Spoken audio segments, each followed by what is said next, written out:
Rasulullah itu memiskinkan diri di mata manusia, tapi sebaliknya memperkaya diri di hadapan Allah. Kalau kita memperkaya diri dalam keduniaan, tapi justru memiskinkan diri di sisi Allah.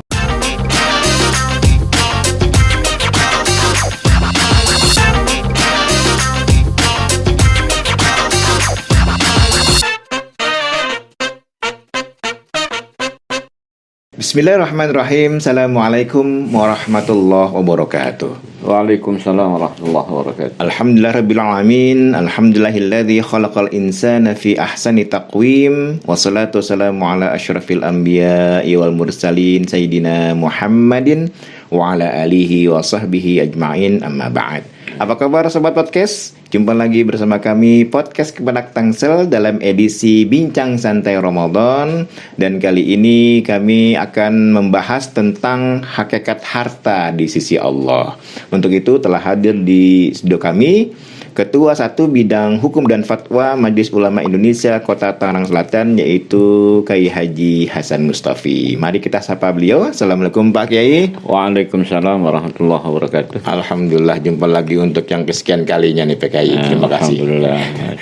Baik Pak Kiai, ini kita sudah masuk di akhir-akhir Ramadan nih, 10 terakhir ya. Iya. Ini tentunya harus menggugah ini, menggugah sobat podcast untuk mengenal harta yang mereka miliki. Ini betul. Mungkin bisa dijelaskan oleh Pak Kiai tentang sebenarnya hakikat harta di sisi Allah itu seperti apa Pak Kiai? Iya. Bismillahirrahmanirrahim. Jadi ada sebuah riwayat ya dari Abu Hurairah radhiyallahu an. Kata Rasulullah sallallahu alaihi wasallam, yaqulul abdu madi. Ketika orang sering bicara, ini hartaku, ini bandaku, ini punyaku dan lain sebagainya. Lantas Rasulullah sallallahu alaihi wasallam mengatakan, innama lahu min malihi salasun. Sesungguhnya yang diakui oleh Allah bagian dari hartanya itu ada 3. Apa itu, Kiai? Itu yang pertama itu ma'akala fa'abna, apa yang kita makan sampai habis. Jadi kita makan nih, sampai habis tidak sebutir nasi pun yang tertinggal. Karena bila ada tertinggal sebutir nasi pun, itu bukan milik kita. Bukan milik kita. Dan bisa jadi butiran nasi yang terakhir itulah yang sebenarnya diberkahi oleh Allah Subhanahu wa taala. Makanya dulu nenek kita kalau makan harus dihabisin gitu ya. Harus habis dikolodin. Dikolodin ya kalau itu. Kemudian yang kedua, aula bisa fa'abla. Apa yang kita pakai sebagai bagian dari membangun performa antar sesama manusia dan juga di sisi Allah, itu sampai tidak pantas lagi. Artinya sampai rusak ya. Kemudian yang ketiga itu au a'ta fa'aqtana. Apa yang diberikan, didermakan, disedekahkan sampai kita sendiri melupakan, tetapi Allah selalu mengingat itu kan. Jadi istilahnya ketika tangan kanan kita memberi, tangan kiri kita nggak tahu di belakang. Itu maksudnya sebenarnya bahasa kiasan ya. Bukan berarti tangannya pun enggak gitu. Artinya nafsu kita nggak terlalu ada kecenderungan tendensius lah. Kemudian wa ma siyadalika fa huwa dahibun wa tarakahu linnas. Dari apa-apa yang tertinggal itu belum tentu milik dia, dan itu ketika kita mati ya untuk orang lain. Nah, orang lain dalam arti itu apa yang kita miliki akan diwarisi, gitu loh. Untuk anak atau bahkan orang lain kalau sedekah. Kalau dalam istilah waris itu ada harta yang tidak dimiliki oleh seseorang itu kan kalalah. Kan? Itu kan untuk orang umum kan, untuk banyak. Nah, nggak punya keturunan ya. Jadi gini. Pertama, kita harus mengakui bahwa tidak ada kepemilikan yang ada dalam diri kita. Tidak ada kepemilikan yang jadi kuasa kita.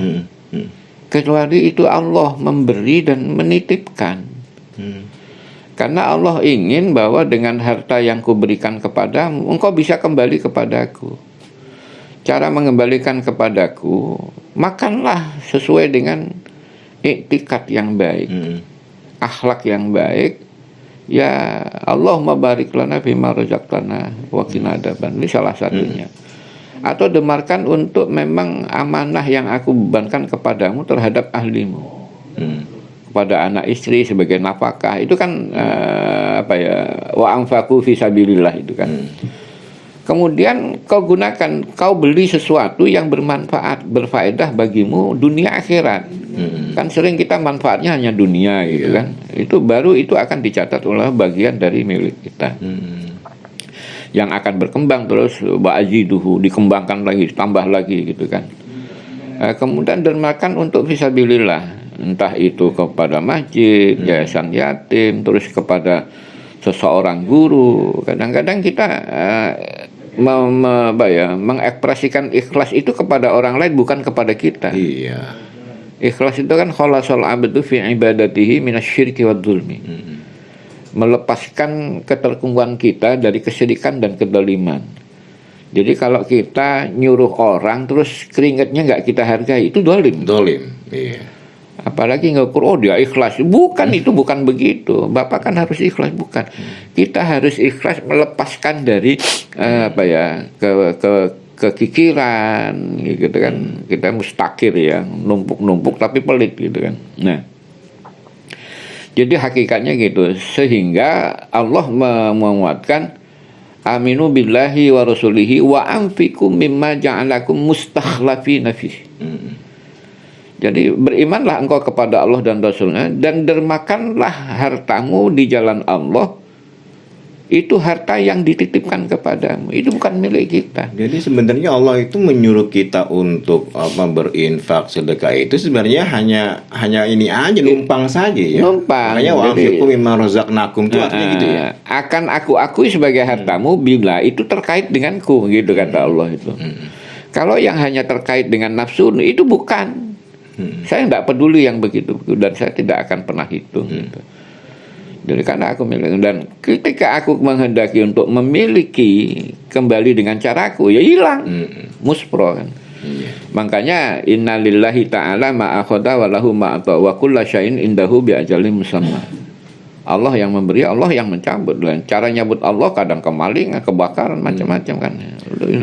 Ya, makanya kayak taruhlah misalnya manusia paling super kaya di dunia ini yang pernah hidup itu kan Nabi Sulaiman ya, PKI. Iya benar. Begitu saking banyaknya, tapi beliau masih mengucapkan hadza min fadli rabbi. Iya, hadza min fadli rabbi. Inti dari apa ya? Ya kalau bicara legitimasi, akui dulu bahwa itu bukan milik kita. Nah, ini jadi contoh kalau Nabi Sulaiman. Itu sulit. Sulit sekali itu. Tetapi itulah hakikat harta kita. Jadi harta kita itu yang kita dermakan di jalan Allah, yang kita miliki itu belum tentu harta kita. Makanya tadi 3 hal itu ya. Iya, 3 hal. Ma'akala fa'abla, ma'ablasa fa'abla, ma'anfakta fa'akbala. Itu dalam matan yang lain ya. Jadi apa yang kau makan sampai habis, dan itu kau ikat dengan tasyakur ya. Bismillah dan alhamdulillah. Ma'ablasa fa'abla, apa yang kau jadikan sebagai pembungkus badan pakaian untuk membangun akhlak yang baik, performa. Ma'anfakta fa'akbala, apa yang kau infakkan sampai Allah berkenan menerima.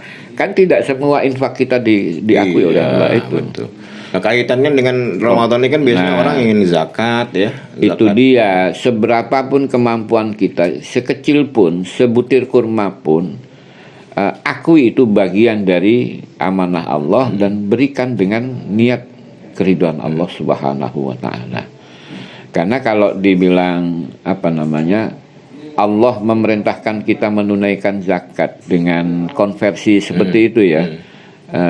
Artinya apa yang kita makan 2,5%. Batasan minimal itu bila kita punya 2 bagian. Bagian yang pertama untuk kebutuhan kita sehari-hari, bagian yang kedua kelebihan dari kebutuhan itu. Makanya pada para ulama fikih itu mengacu pada Nabi itu tu'matan lil masakin liyaumaini. 2 hari. 2 hari ukurannya. Kalau istilahnya 2 hari itu kita cukup nggak 2,5 liter? Cukup banget. Ya, artinya dengan konversi lauk dan lain sebagainya itu kan. Nah, kalau kita punya kelebihan di situ baru zakat. Atau kita merelakan harta yang kita miliki satu-satunya kita zakatkan. Dan kita boleh meminta bagian zakat. Gitu. Tapi kan tetap dengan pengakuan, bukan hanya kepada tafaul ya, kepingin harta. Saya benar-benar tidak memiliki beras karena saya setelah mensucikan diri saya dengan zakat, maka saya sekarang tidak punya beras. Boleh minta itu. Nah, kalau untuk infak sedekah ini berkaitan dengan hadis itu apa perlu dipaksakan atau gimana? Baik. Ya, sedekah ini. Sebenarnya kalau dibilang itu dipaksakan, Allah maksa.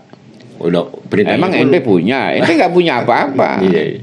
Nggak perintah zakat pun ya khuz ya. Iya.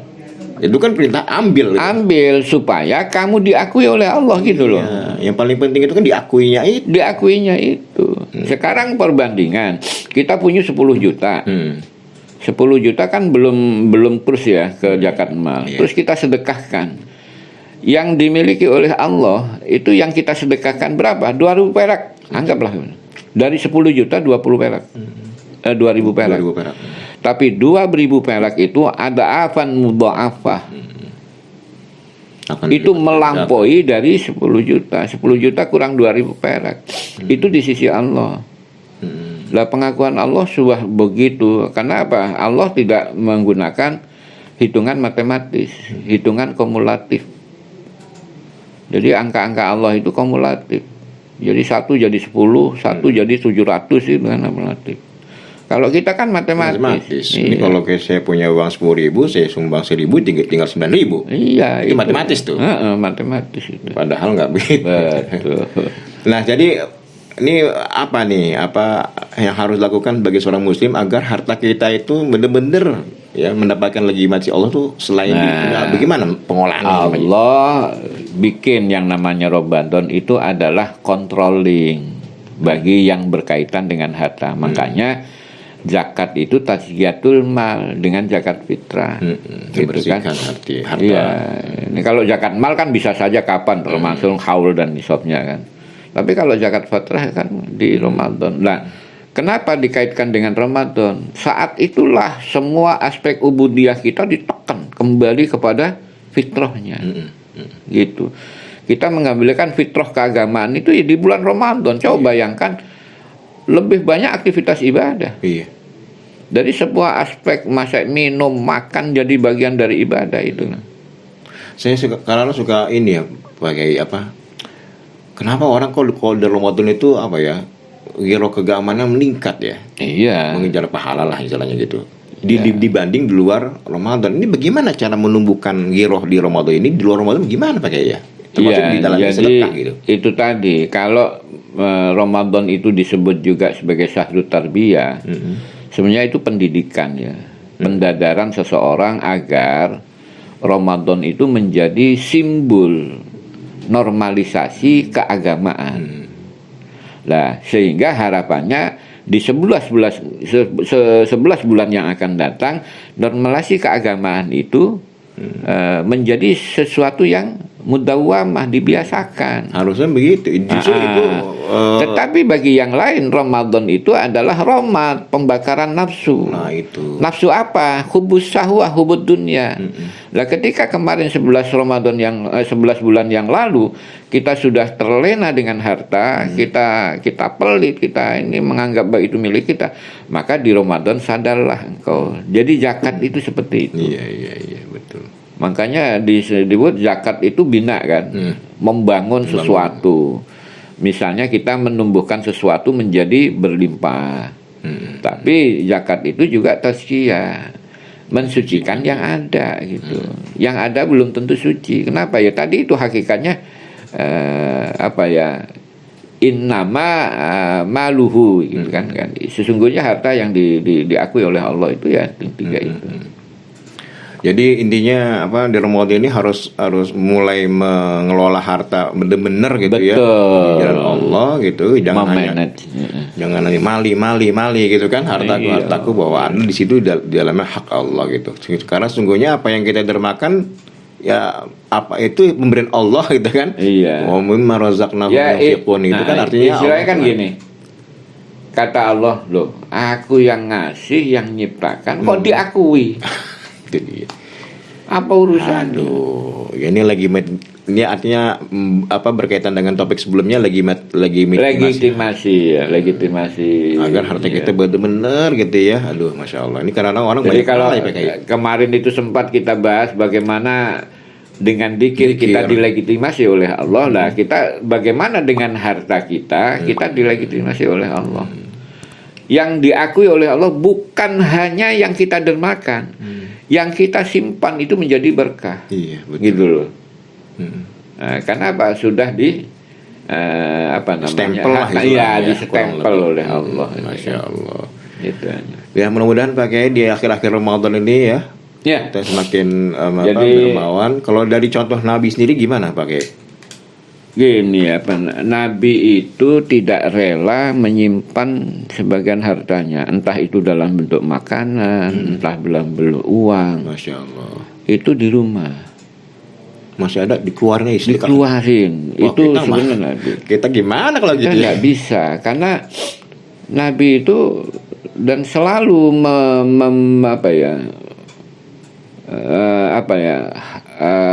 Haliyah Madinahnya itu dikuasai oleh Nabi. Orang-orang di pojok yang miskin-miskin, Nabi itu tahu. Setiap Nabi tidak punya pencaharian yang kayak kita, enggak. Dia hanya berharap dari apa yang datang kepadanya. Ma'atallahu alayya, kata apa yang Allah berikan padaku. Karena Allah nggak mungkin ngasih langsung duit langsung ke kamar Nabi, kan enggak. Dari sahabat ternyata. Gitu kan, dari Utsman, dari Abu Bakar. Itu yang didermakan.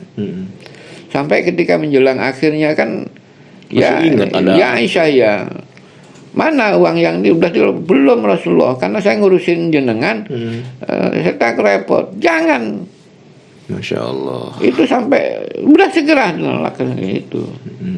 Itu Rasulullah. Jadi Rasulullah itu memiskinkan diri di mata manusia, tapi sebaliknya memperkaya diri di hadapan Allah. Kalau kita memperkaya diri dalam keduniaan, tapi justru memiskinkan diri di sisi Allah. Ya, ini harus seimbang. Gitu. Caranya ya dikeluarkan lah. Iya.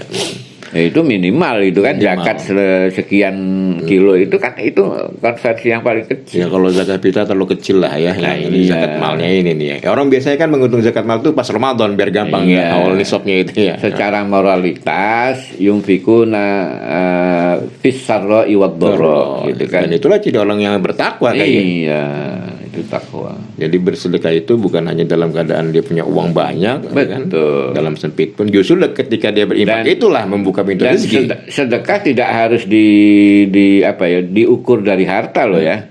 Sedekah itu kan intinya pembenaran terhadap balasan. Maka senyum, bantuin orang itu sedekah. Perbuatan baik. Iya. Ya. Tidak terkait hanya dengan harta. Artinya kalau Ramadan itu udah terlalu leluasa kita mencari keberkahan itu. Senyum dengan orang walaupun lapar itu sedekah. Masya Allah. Assalamualaikum, gimana kabar baik? Ya, ucapan baik ya, ini menyejukkan gitu. Baik Pak Kiai, ini cukup menarik ya. Semoga dengan pembahasan kita pada hari ini umat Islam lebih tergugah hatinya untuk termotivasi untuk mengeluarkan hartanya. Baik sobat podcast yang dirahmati Allah, demikian bincang kami ya, singkat kami pembincangan singkat kami dengan Ketua 1 Bidang Hukum dan Fatwa Majelis Ulama Indonesia Kota Tangerang Selatan, Bapak Kiai Haji Hasan Mustafi. Semoga bermanfaat. Kita jumpa lagi esok insyaallah dengan bintang tamu dan tema yang berbeda. Sekian, wabillahi taufiq wal hidayah, wallahul muwaffiq ila aqwamit thoriq. Assalamualaikum warahmatullahi wabarakatuh. Waalaikumsalam warahmatullahi wabarakatuh. Syukran Kiai, jazakumullah. هل هلالك يا هلا بك، هل هلالك يا رمضان، والله اشتقنا فرحنا بك، صوم وطاعة للرحمن، صوم وطاعة